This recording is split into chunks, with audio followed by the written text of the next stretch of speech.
বিশ্ববিদ্যালয়গুলোতে শিবির ঘাপটি মেরেছিল, সমন্বয়করা অনেকেই শিবির করত এবং আন্দোলন করে দেশটাকে নতুন করে স্বাধীন করেছে। এখানে খারাপ কি দেখছেন আপনারা একটু বলেন তো, এখানে কি নেগেটিভ কোনো বিষয় আছে? এতটা রেস্ট্রিকশনের মধ্যে থেকেও তারা নেতৃত্ব দিয়েছে এবং সমন্বয়কের কাজ করেছে। তারা সত্যিকার অর্থেই ট্যালেন্ট। 15 বছর 20 বছরে যেভাবে মিডিয়াগুলো প্রসার করেছে শিবির মানেই আক্রমণাত্মক, শিবির মানেই হিংসাত্মক, শিবির মানেই জিহাদি, শিবির মানেই টেরোরিস্ট। আবার আরেকটা কথা বলে যে শিবির যারা করে এরা তো মানুষের রগ কেটেছে। কয়জনের কেটেছে আপনি দেখান তো। আমরা শিবিরের পক্ষে বিপক্ষে যদি আপনি এই কথা সরাসরি প্রশ্ন করেন তো বিপক্ষে আসার কোনো প্রশ্নই ওঠে না। মিডিয়া হলুদ সাংবাদিকরা শিবিরকে খারাপভাবে বাংলাদেশে উপস্থাপন করেছে। বিশ্ববিদ্যালয়গুলোতে অনেক মেধাবী আছে যারা ফার্স্ট সেকেন্ড থার্ড হয়েছে, অথচ বিশ্ববিদ্যালয়ে টিচার হতে পারে নাই। একটা অপরাধ কি, সে শিবির করে তাই হয়েছেটা কি? এখন যদি আপনি বলেন যে শিবির করে একটা ছেলে, আলামত কি? সারা বাংলাদেশের বিভিন্ন বিশ্ববিদ্যালয়ে শিবিরের ছেলেরা ঘাপটি মেরেছিল, এখন প্রকাশ্যে আসছে। আপনার কাছে আমি যে বিষয়টি জানতে চাচ্ছি যে শিবিরকে যেভাবে খারাপভাবে উপস্থাপন করা হয়েছে এবং অনেকে বিভিন্নভাবে ব্যাখ্যা করে থাকেন যে শিবির চেনার আলামত কি, উপায় কি। আপনারা ইসলামিক স্কলার কখনো ওপেন শিবিরের বৈশিষ্ট্য নিয়ে কোনো কথা বলেন না। আপনারা কি শিবিরের ব্যাপারে নেগেটিভ বা বিশ্ববিদ্যালয়ে তারা যে গোপনে ছিল এই বিষয়টাকে আপনারা পজিটিভলি দেখেন নাকি নেগেটিভলি? কারণ ভালো কাজ করলে আবার গোপনীয়তার কি আছে? মূল পয়েন্টটা কিন্তু এখানে। অনেকদিন আগে আমি একটি আর্টিকেল পড়েছিলাম একটা ব্লগে, জবাবটা আমি পরে দিচ্ছি যে শিবির চেনার আলামত কি আর গোপনীয়তা যে অবলম্বন করেছিল এটা কি পজিটিভ নাকি নেগেটিভ। দেখেন, আমাদের পুরো জীবনের যত লেকচারগুলো আমরা থ্রো করি আপনাদের সামনে, আজাইরা কোনো লেকচার পাইছেন? আজাইরা কোনো কাজ নেই। আছে না যে অনেকে গান গায়, অনেকে বিভিন্ন ধরনের কমেন্ট লেখে, অনেকে স্ট্যাটাস দেয়, অনেকে পোস্ট করে, কোনো কাজ নেই কিন্তু। মানে এটা লক্ষ্য নয়, উদ্দেশ্য নয়। আমাদের যে স্পিচগুলো আপনারা ইউটিউবে সোশ্যাল মাধ্যমে পান, এই স্পিচগুলো সাধারণত দেশ জাতির কল্যাণে কিন্তু আমরা পেশ করার চেষ্টা করি, দিনের স্বার্থে। এবার আসেন, আর্টিকেলটা পড়েছিলাম, সেখানে একজন ব্লগার, হয়তোবা মুক্তমনা বলে যাদেরকে আপনারা চিনেন, নাস্তিক টাইপের, সে লিখেছিল যখন দেখবেন যে কোনো বড় ভাই আপনার সাথে এসে হাতে হ্যান্ডশেক করছে বা মুসাফা করছে, আপনার হাতটা ছাড়তে যাচ্ছে না, ধরে নেবেন যে আপনারা শিবিরের দাওয়াত দেবেন। এই ব্লগার লিখেছিল। তারপরে দেখেন কয়েকটা কথা লিখেছে, যখন দেখবেন এইসব বড় ভাই কথা বলার সময় আপনার শার্টের বোতাম খোলা থাকলে লাগিয়ে দিচ্ছে, ধরে নেবেন যে আপনাকে শিবিরের দাওয়াত দেবে বা সংগঠনের দাওয়াত দেবে। যখন আপনাকে চটি কোনো বই অথবা ইসলামিক কোনো কন্টেন্ট লেখনী আপনার হাতে দিবে, ধরে নেবেন যে আপনাকে দাওয়াত দিবে। আচ্ছা, তারপরে এখানে লিখেছেন যে আপনার কোনো বিপদে যখন দেখবেন আবেগে উঠলে উঠতেছে অথবা আপনাকে হেল্প করার সাহায্য সহযোগিতার চিন্তা করতেছে, জেনে নেবেন যে যদিও আপনাকে সাহায্য সহযোগিতা করতেছে কিন্তু পরবর্তীতে শিবিরের দাওয়াত দিবে।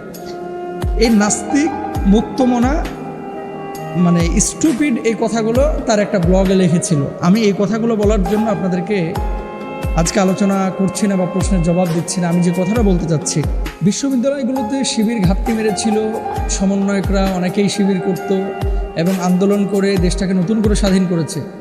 এখানে খারাপ কি দেখছেন আপনারা একটু বলেন তো, এখানে কি নেগেটিভ কোনো বিষয় আছে? নাই, প্রত্যেকটা বিষয় তো পজিটিভ।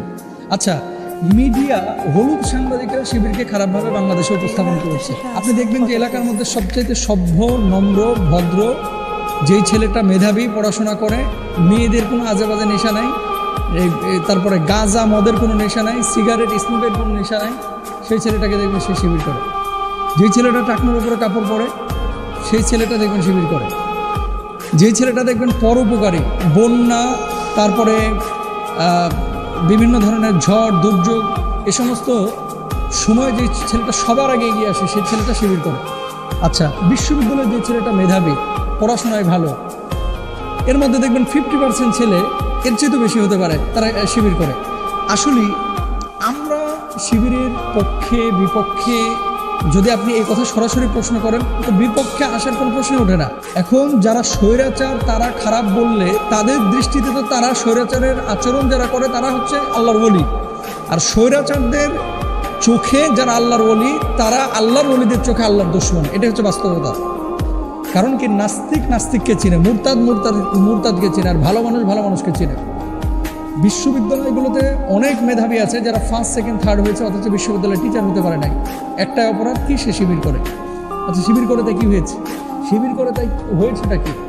এখন যদি আপনি বলেন যে শিবির করে একটা ছেলে, আলামত কি? আলামত তো অনেক আছে। যে শিবির করে সে নামাজ পড়ে, যে শিবির করে সে প্রেম করে না, যে শিবির করে স্মোক করে না, যে শিবির করে সে মদ গাঁজা নিয়ে টানাটানি করে না। আবার আরেকটা কথা বলে যে শিবির যারা করে এরা তো মানুষের রগ কেটেছে, কয়জনের কেটেছে আপনি দেখান তো। ও আপনাকে যখন পিটাবে আপনি প্রতিরোধ করবেন না? আপনাকে যখন রাস্তায় কেউ আঘাত করবে আপনি প্রতিরোধ করবেন না? তা আপনি আঘাত করেছেন, পাল্টা আঘাত আপনাকে হয়েছে, আপনার আঘাতটা প্রকাশ করে নাই, তার আঘাতটা প্রকাশ করেছে। এভাবে নানান সময় নানানভাবে কিন্তু বিভিন্নভাবে আমাদেরকে মিস ইউজ করা হয়েছে এবং আমাদের ব্যাপারে খারাপ খারাপ নিউজগুলোকে আমাদের ভাইদের ব্যাপারে উপস্থাপন করা হয়েছে। আমি যে কথাটা বলতে চাচ্ছি শুনেন, কে জামাত করে, কে বিএনপি করে, কে ইসলামী আন্দোলন করে, এটার চাইতে বড় বিষয় হচ্ছে যে কে কোরআনের পক্ষে আছে, আল্লাহর জমিন আল্লাহর দিন কায়েমের পক্ষে আছে। যারা আল্লাহর জমিন আল্লাহর দিন কায়েমের পক্ষে আছে সে মানুষগুলো সত্যিকার অর্থে আল্লাহর প্রিয়। আলা ইন্না আউলিয়া আল্লাহ লা খাউফুন আলাইহিম ওয়া লা হুম ইয়াহজানুন। তারা আল্লাহর ওলি, তারা আল্লাহর বন্ধু, তারা আল্লাহর কাছের মানুষ। এদের কোনো ভয় নাই, এদের কোনো চিন্তা নাই। সুতরাং এতদিন পর্যন্ত এই 15 বছর 20 বছরে যেভাবে মিডিয়াগুলো প্রচার করেছে, প্রসার করেছে, শিবির মানেই আক্রমণাত্মক, শিবির মানেই হিংসাত্মক, শিবির মানেই জিহাদি, শিবির মানেই টেরোরিস্ট, এই সমস্ত বিষয়গুলো এগুলো মিথ্যা, এগুলো অসত্য, এগুলোর সাথে শিবিরের কোনো সম্পর্ক নাই।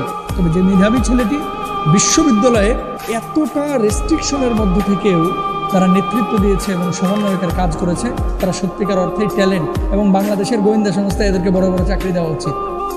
কারণ এত সহজ না বিশ্ববিদ্যালয়ে কাজ করা। 2 বছর ধরে যে রুমমেটের সাথে আছে সেই রুমমেট জানে না, তার মানে কি? শোনেন, বিশ্ববিদ্যালয়গুলোতে আমরাও তো পড়াশোনা করেছি।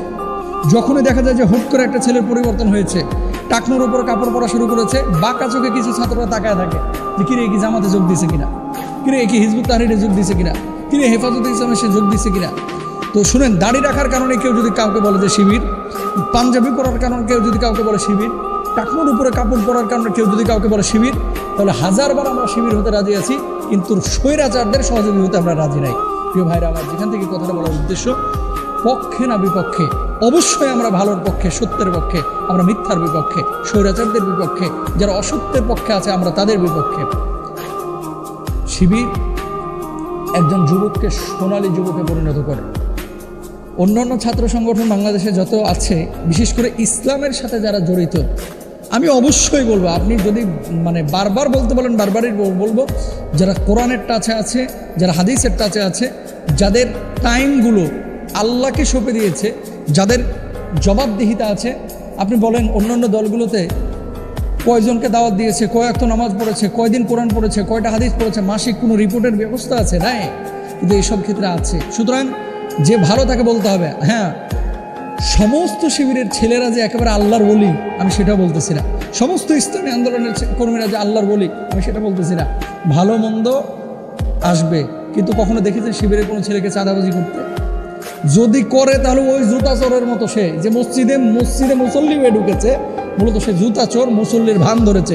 কোনো শিবির যদি কোথাও চাঁদাবাজি করে দেখেছেন, তাহলে জানবেন যে আগে ওই স্বৈরাচারদের দল করতো অথবা অন্য দল করতো, এখন খোলস পরিবর্তন করে শিবিরের ভান করছে। মূলত শিবির না, শিবির কখনো চাঁদাবাজি করে না, শিবির কখনো অন্যায়ভাবে মানুষকে মারে না, শিবির কখনো অন্যায়ভাবে মানুষের হক নষ্ট করে না, শিবির কখনো আরেকজনকে অন্যায়ভাবে আঘাত করে না। এটাই হচ্ছে চূড়ান্ত বাস্তব কথা। শিবির মেধাবী হয়, শিবির ফার্স্ট ক্লাস ফার্স্ট হয়, তারপরে বিশ্ববিদ্যালয়ের টিচার হতে পারে না শুধু বৈষম্যের কারণে। আল্লাহ তাআলা আমাদেরকে বোঝার তৌফিক দান করুন।